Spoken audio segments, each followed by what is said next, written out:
Hi, I'm coming to you with an opinion that you may disagree with, but I would like to share with you nonetheless. And it's about addiction to anything. Addiction to sex, drugs, alcohol, working, social media, shopping, all the things. Addictions are a human's solution to an issue, to a root issue, to pain, to loss. Addictions are how a human distracts from a loss, distracts from pain, distracts from a feeling, a sensation that they have inside. Addictions are the balm, the solution. They fill the hole, they numb the body. They don't serve in the long term, but in the short term, they will distance a human from something that they don't want. The pain, the hurt, the loneliness, anxiety, overwhelm, whether that is neurological, whether it's physiological, whether it's biological discomfort.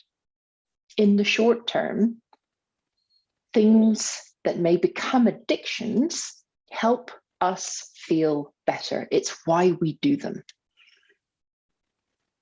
And then we become dependent on them, emotionally or chemically, biologically dependent on them.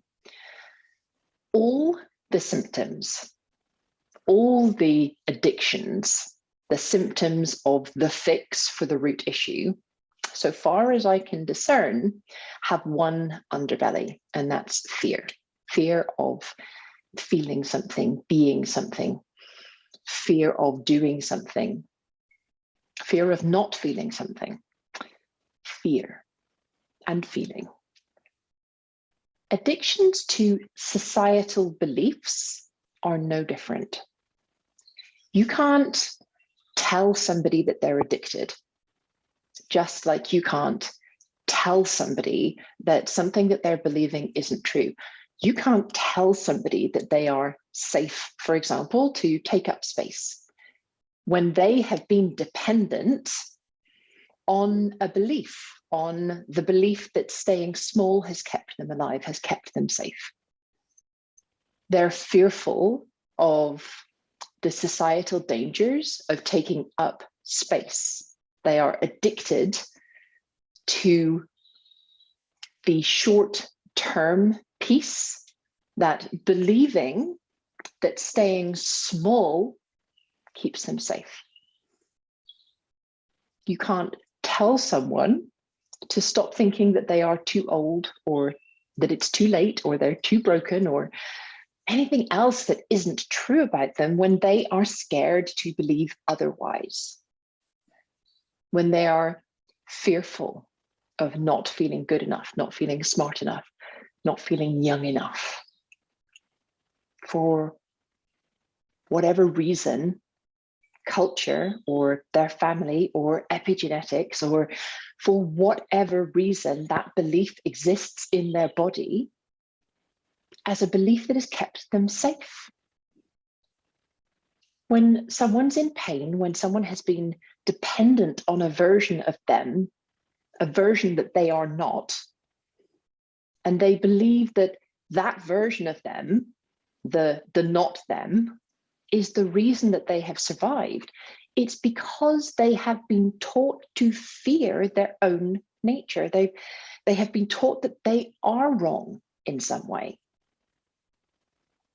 And as much as you may know it is not true, the fear that they feel is.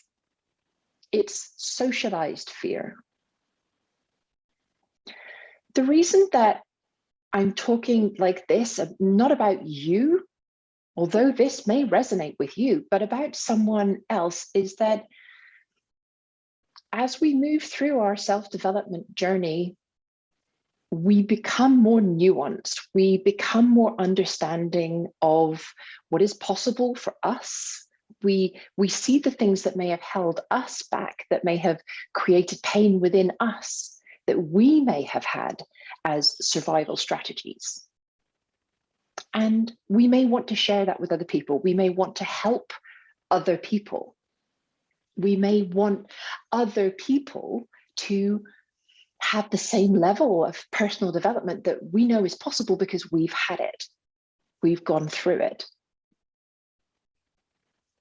And what I would just love to reflect in this period is that we know we can do something when we have done it. But if you are talking to somebody who can't see that, who just can't see the possibility, it's not a character flaw. It is not a personality trait. It's not because they're broken. It's not because it's not possible for them. It's because they're scared. And when humans are scared, they can't imagine. We can't imagine when we were in that place. When 10, 15, 20 years ago, I never could have imagined that my world would open up to what it is now. What can we do? How can we help? How can we be with someone as an expression of possibility? Well, you can literally do that. You can be with people. You can be an example. You can be an example without telling them how to do things or advising them of things or showing them how wonderful things could be for them, because they are for you. If they are not in a place where that is accessible to them, that's not helpful. But you can be an example physically. Let them see you seeing yourself and being safe. Let them witness your steps back home to you. Let them be next to you, sit next to you in the safe space that is your Eunice, without you requiring anything from them, and knowing that they are sufficient exactly as they are, that they don't need anything from you. They don't need saving. The safe space that you can offer will allow them opportunity to co-regulate with your regulated central nervous system. That in and of itself is an absolute gift. You can let them know just by being, by the work that you have done, your expression of self, that no matter how long it takes, you know that they can find safety and trust in themselves because you are a living example of this.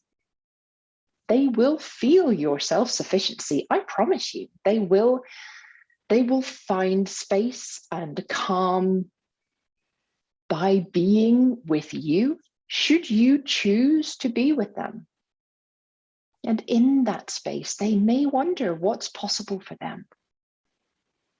Having a regulated central nervous system, the work that you have done to understand your body, to understand your mind, to develop a level of communication between the two where you can unlearn and relearn and stretch to possibility. That's one of the greatest gifts that you can give another human. Don't ever, ever underestimate how far you have come. And don't ever think that you need to be doing all the things. Don't ever underestimate what showing up exactly as you are, what a gift that is. Don't ever underestimate how far you have come. The work that you have done is the least selfish thing that you could have done. It's a gift. It's a gift to you, and it's a gift to humanity.